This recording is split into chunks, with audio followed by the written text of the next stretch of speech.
नमस्कार दोस्तों, मैं आलोक शर्मा आप सभी का स्वागत करता हूं आज के इस वीडियो में। आज हम समझेंगे संघवाद के बारे में कि संघवाद क्या है। तो संघवाद होता है शासन के विभिन्न स्तरों के बीच सत्ता का ऊर्ध्वाधर बंटवारा। जो शासन होता है, जो सरकार होती है, उसको आप अलग अलग स्तर में अलग अलग लेवल में डिवाइड कर देते हो।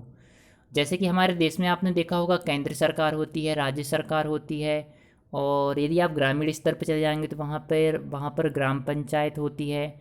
इस प्रकार से जो पूरी हमारी गवर्नमेंट है उसको अलग अलग स्तर पर हमने डिवाइड कर दिया है। तो संघवाद क्या है? शासन के विभिन्न स्तरों के बीच सत्ता का ऊर्ध्वाधर बंटवारा।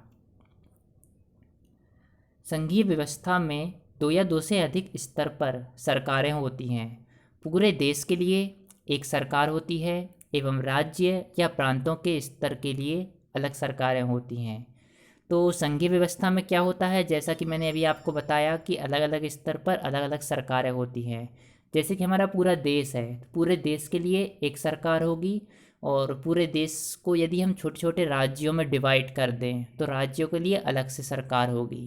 तो यहाँ पर यही बात लिखी है कि संघीय व्यवस्था में दो या दो से अधिक स्तर पर सरकारें होती हैं। पूरे देश के लिए एक सरकार होती है एवं राज्य या प्रांतों के स्तर के लिए अलग अलग सरकारें होती हैं। सत्ता के इन दोनों स्तर की सरकारें स्वतंत्र होकर अपना काम करती हैं। तो जो भी ये अलग अलग सरकारें हैं, ये अपने स्तर पर स्वतंत्र होकर अपना काम करती हैं।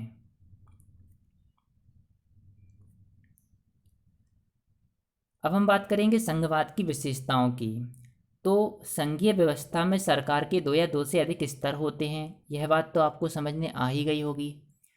और अलग अलग स्तर की सरकारें लोगों पर शासन करती हैं, लेकिन उनके अधिकार क्षेत्र अलग अलग होते हैं। जैसे कि हमारे यहाँ केंद्र सरकार है और फिर राज्य सरकार है। ये सभी जो जनता है, जो हम लोग हैं, हम पर यह शासन करते हैं, लेकिन इनके अपने जो अधिकार क्षेत्र हैं ये अलग अलग होते हैं। अधिकार क्षेत्र का मतलब है यहाँ पर जैसे कि टैक्स लेना या कानून बनाना।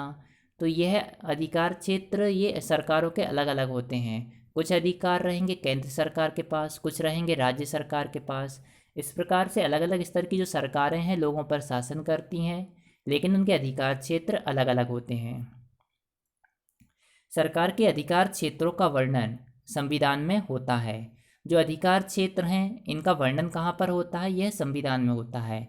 संविधान में यह लिखा होता है कि जो कौन कौन से अधिकार हैं वो केंद्र सरकार के पास रहेंगे और कौन से अधिकार राज्य सरकार के पास रहेंगे। तो जो भी ये सभी अधिकार क्षेत्र हैं इनका वर्णन होता है संविधान में। संविधान के मौलिक प्रावधानों को कोई भी एक स्तर की सरकार अकेले नहीं बदल सकती। इसके लिए दोनों सरकार की आपसी सहमति आवश्यक है।